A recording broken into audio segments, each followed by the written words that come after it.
Hi friends, good morning. तो आज का टॉपिक 66 में डिस्कस करेंगे कि मित्सुबिशी पीएलसी में टाइमर्स की प्रोग्रामिंग कैसे करते हैं और timers, on delay timers end of delay timers क्या होता है। तो थोड़ा इसके बारे में जान लेते हैं ब्रीफ में। सबसे पहले कोई भी प्रोग्रामिंग करने जा रहा है मित्सुबिशी की प्रोग्रामिंग पीएलसी की, तो आपको सबसे पहले क्या चीज़ देखनी है।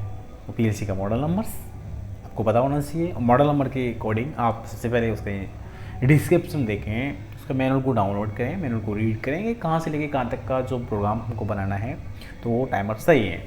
अगर ऐसा नहीं करते हैं तो आपको प्रॉब्लम्स आएगी। तो अगर 100 मिली सेकेंड का टाइमर्स है, 10 मिली सेकेंड का है, 1 मिली सेकेंड का टाइमर्स है, रिटेंटिव टाइमर्स क्या हैं, और रिटेंटिव टाइमर्स में हम बाद में बात करेंगे। अभी हम टाइमर्स में बात करते हैं तो अपन को डिस्कस करना है किस पे, एक on delay end of delay. Mostly अगर आप किसी भी इंटरव्यू में, जब आप कहीं इंटरव्यू देते हैं तो आपको पूछ लिया जाएगा कि ऑन डिले टाइमर्स क्या होते हैं और ऑफ डिले टाइमर्स क्या होते हैं। तो ये आपको बेसिकली पता होना चाहिए। तो सबसे पहले जान लेते हैं कि ऑफ डिले टाइमर्स क्या है। ये तो अच्छे क्वेश्चन है। ऑफ डिले टाइमर्स क्या है? ऑफ डिले टाइमर्स में होता क्या है, एक बार चेक कर लेते हैं इसको। तो अपन को देखना है ऑफ डिले टाइमर्स क्या है। तो ऑफ डिले टाइमर्स में क्या होता है, जैसे कि कोई भी अगर आपके पास यहाँ पे दिखाई दे रही होगी चीज़ें, ये आपका पास एक्स कोई इनपुट्स है। मैं टाइम चार्ट से आपको समझाने की कोशिश करूँगा तो आई थिंक ये समझ में आ जाएगा। फिर भी अगर यहाँ से बचता है तो मैं ये प्रोग्राम नेक्स्ट डे एक बना के दिखाऊंगा आपको, जो आसान से सॉफ्टवेयर से बना के दिखाऊंगा। मैं आज एक ओनली थ्योरी का लेक्चर बनाऊंगा जो सिंपलिसिटी पहले आपको बेसिकली समझ में आना चाहिए। उसके बाद मैं अगले जो टॉपिक में कवर करेंगे अपन को, तो ये जो बचा हुआ है रिमेंडिंग जिसका पेंडिंग जो पार्ट्स होगा वो नेक्स्ट टॉपिक में आपको कवर करने के लिए मिलेगा। और रिटेंटिव टाइमर्स क्या हैं वो उसका भी मैं नेक्स्ट टॉपिक में विदाउट थ्योरी की क्लियर करूँगा कि वो किस तरीके से यूज़ करते हैं उसको, वो क्या उसके बेनिफिट्स होते हैं। सबसे पहले आपको ये पता होना चाहिए कि ऑफ डिले टाइमर्स है क्या। तो ऑफ डिले टाइमर्स, अगर आपके पास कोई इनपुट्स है और इनपुट से कोई आउटपुट आपको ऑन करना है, उसको डिले तो आपको देना है, क्योंकि मेरे पास से मोटर चल रहा है, तो मोटर चलने के बाद में इतने सेकंड के बाद में, इतने मिनट के बाद में मेरे को मोटर क्या है ऑफ करना है। ये क्या है, आपका पास एक प्रोग्राम है। तो वो अगर मोटर को जब ऑफ करना है, पहले मोटर चल रही थी, जैसे आपने कोई इनपुट दिया, मान लो इनपुट क्या है आपका X5, ये क्या है आपका X5 क्या है इनपुट है, ये आपका इनपुट्स है। आपने इनपुट्स को प्रेस किया, इनपुट बटन को प्रेस किया, X5 को ऐसे प्रेस किया, X5 यहाँ से ऐसे प्रेस किया, प्रेस करने से T6 क्या है NC, टाइमर्स का क्या है NC T6। अभी कॉइल पे चार्ज नहीं है, इसकी कॉइल कोई भी एक्टिव नहीं है। तो T70 2270 क्या करेगा, आउटपुट जो है 2270 आप देख रहे हैं यहाँ पे। जैसे ही आप X5 को प्रेस करेंगे और प्रेस करने के बाद में ड्यूरिंग क्या ऑन हो जाएगा, ये यहाँ से ऑन हुआ और जैसे ही यहाँ पे आपने प्रेस किया तो ये ऑन हो गया। अब ये यहाँ तक ऑन रहेगा, इस साइकिल तक ऑन रहेगा, लेकिन आपने इसको छोड़ दिया, इस सेकंड तक ऑन करने के बाद में यहाँ छोड़ दिया इसको, ये ऑफ हो गया X5। लेकिन ऑफ होने के बाद में आपने X5 को प्रेस किया, X5 Y70 होल्ड हो गया, किससे, अपनी सेल्फ से लैच हो गया। Y70 क्या है, लैच हो गया, यहाँ पे लैच कर गया।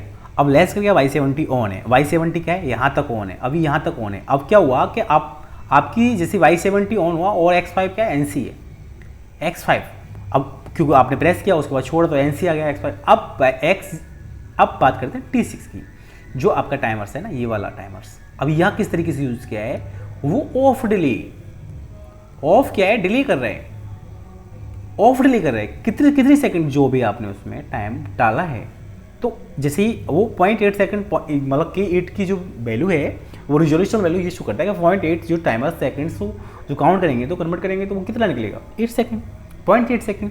तो 0.8 सेकंड बाद क्या करेगा वो, उसको क्या करेगा, जैसे कि टाइमर्स की जो वैल्यू है T6 को सप्लाई मिली, यहाँ से T6 को सप्लाई मिलने के बाद में, और यहाँ से नॉर्मली क्लोज जो था वो क्या हो, डाउन करेगा और फिर अप हो जाएगा। जो इसका जो NC है अभी नॉर्मल, तो ये क्या नॉर्मल वर्किंग कर रहा है अभी।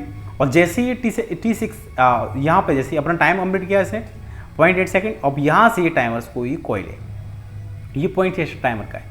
जैसे टाइमर कंप्लीट करेगा और क्या करेगा, इसको फिर इसको चेंज करेगा, ये तो ये कट कर देगा इसको। तो मोटर जो आपने Y70 क्या लिया, Y70 लिया आपने क्या मोटर,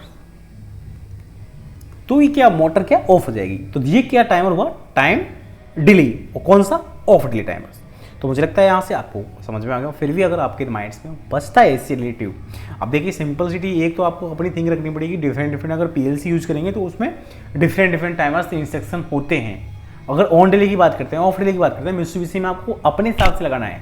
ऑफ रिले क्या है, ऑन रिले अपने हिसाब से मानना है। लेकिन अगर आप एडवांस पीएलसी में जाएंगे तो वहाँ अलग अलग ही चीज़ें होती हैं, वो आपको खुद से देखना पड़ेगा।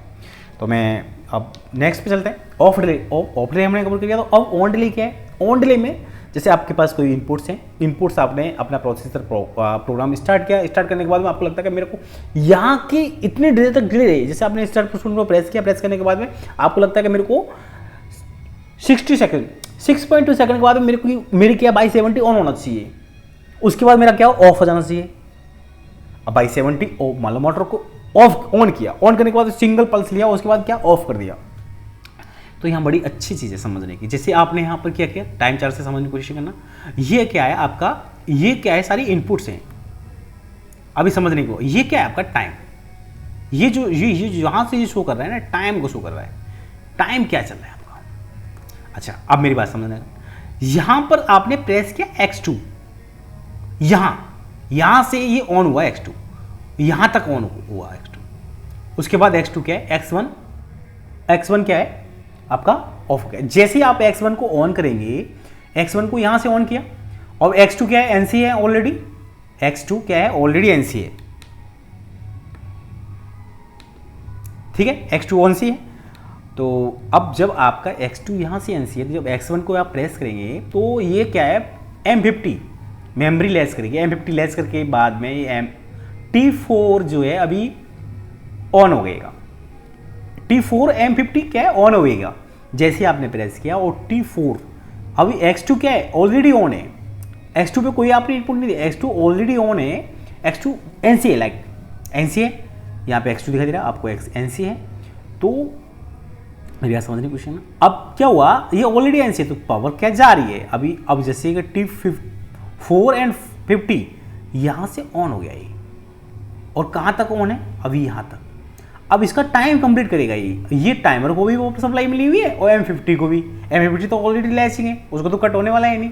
जब तक आया X2 को अगर आप X2 इनपुट दोबारा नहीं आते तब तक क्या है, वो क्या है, कट होगा ही नहीं, M50 लैच ही रहेगा। अब बात करते हैं टाइमर की। तो टाइमर्स क्या है, Y70 जैसे आप यहाँ से टाइमर काउंट करेगा, यहाँ से अपना सेकेंड काउंट करेगा।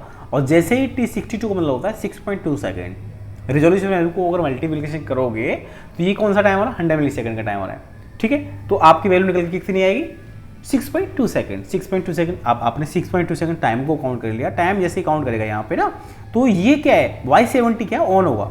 T4 जो एनो टर्मिनल है, इसका क्या है, एनो टर्मिनल, एनो जो क्या ट्रिगर करेगा, तो एनो से क्या होगा, NC होगा। तो NC जैसे होगा वो Y70 क्या होगा, ऑन हो जाएगा। Y70 क्या होगा, ऑन हो जाएगा।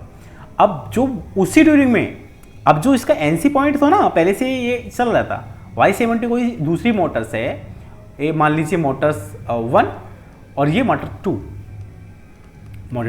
तो आपके पास दो मोटर है। तो एक मोटर उसी ड्यूरिंग में क्या है, पहले से चल रही है, वो कंटिन्यूस चल रही है। Y2 क्या है, चल रही है। Y71 जो है चल रही है मोटर 2। अब क्या है, जैसे ही वो टाइमर अपना टाइमर कंप्लीट करेगा, जो आपने सेट वैल्यू और पीवी वैल्यू जो होती है, एक तो प्री वैल्यू और एक तो सेट वैल्यू। सेट वैल्यू क्या होती है, जो आपने जो सेट हो रही है, जैसे आपने timer 1 2 3 4, that is called the set value. और पीवी वैल्यू जो पहले से आपने डाल रखा है, तो पहले से क्या डाल रखा है, 62 रिजोल्यूशन वैल्यू, तो दैट मीन 6.2 सेकंड जैसे ही कंप्लीट करेगा पीवी एंड एसपी, और ये जो आपके टाइमर्स के आउटपुट ट्रिगर है वो क्या ऑन आएगी। तो T4 क्या है, जब NC है तो वो क्या करेगा, जब ये यहाँ पर जो NC है तो ये क्या करेगा, N हो जाएगा, और N होने से वो मोटर क्या है उस समय बंद हो जाएगा। ये वाला जो Y2 है उस ड्यूरिंग में बंद होगा। अब बंद होने के बाद में जैसे इसको कट करेगा ना, अब आगे का आपको किसी भी तरह से ऑपरेशन में एक बना के दिखाऊंगा जो दोनों को ही यूज करेंगे। अपन को दोनों ही यूज करना है, उस जो प्रोग्राम अपने बनाएंगे नेक्स्ट डे, तो उसमें दोनों को यूज करना है। तो किस तरीके से यूज करना है, अगर फिर भी आपके माइंड्स में अगर कोई क्वेश्चन बचा तो कमेंट करके मेरे से पूछ सकते हैं, मैं आपका सपोर्ट करूंगा। Thank you for watch this video. I hope you understand these lectures and topic. Sure. Thank you.